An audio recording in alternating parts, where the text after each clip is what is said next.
수용자들의 동정을 관찰하고 접견이나 법원 출정에 동행하는 게 교도관들의 업무인데요. 서울구치소에 편성된 윤석열 전담팀은 근무 일지에 윤 전 대통령에 대한 기록을 전혀 남기지 않아서 이들이 52일 동안 구체적으로 어떤 일을 했는지 확인하기가 쉽지 않습니다. 고병창 기자입니다. 교도관 7명으로 구성된 서울구치소 윤석열 전담팀은 가장 고참한 명을 팀장으로 두고 나머지 6명은 2명씩 3교대로 편성했습니다. 이명박 박근혜 전 대통령이 수감됐을 당시에도 교정당국은 전담팀을 운영했습니다. 그런데 그때와 큰 차이점이 있습니다. 바로 근무일지입니다.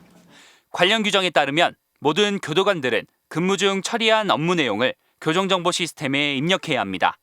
수용자가 특이동정을 보이지 않는지, 접견할 때 특이사항은 없었는지 등을 포함해 구체적으로 언제 무엇을 했는지 기록하라는 겁니다.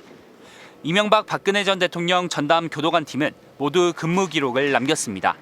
그런데 서울구치소 전담팀은 규정과 전례를 어기고 윤 전 대통령에 대한 기록을 하나도 남기지 않았습니다. MBC 취재 결과 이 같은 이례적 결정의 배경에 대통령 경호처의 압력이 있었던 것으로 파악됐습니다. 윤 전 대통령이 구속되고 이틀 뒤 경호처가 서울구치소로 보낸 공문을 재구성했습니다.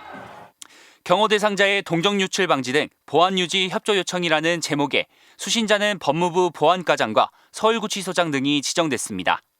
경호처는 언론의 경쟁적 취재로 각종 내부 정보 유출 가능성이 커지고 있다며 유출 시 보안 업무 규정에 따라 관련자가 처벌받을 수 있다고 경고했습니다. 경호처가 처벌 가능성을 거론하며 구치소를 압박한 겁니다. 당시 경호처의 1인자는 윤 전 대통령 체포 저지를 주도한 김성훈 전 차장이었습니다. 네, 누구 지시로 관저진이 막았나요? 대통령 지시인가요? 지시가 아닙니다. 법률에 따라 경호 임무 수행을 한 겁니다. 이에 대해 법무부는 서울구치소 교도관들이 윤 전 대통령에게 물을 떠다 주는 등 잡일을 했다는 것은 사실이 아니라면서도 근무일지 미작성 등 부적절한 사실이 확인돼 엄정한 감찰을 진행 중이라고 밝혔습니다. 민주당은 이번 국정감사에서 윤 전 대통령 특혜 논란으로 경질된 김현우 당시 서울구치소장과 이른바 윤석열 전담팀 교도관들을 증인으로 부를 계획입니다. MBC 뉴스 고병찬입니다.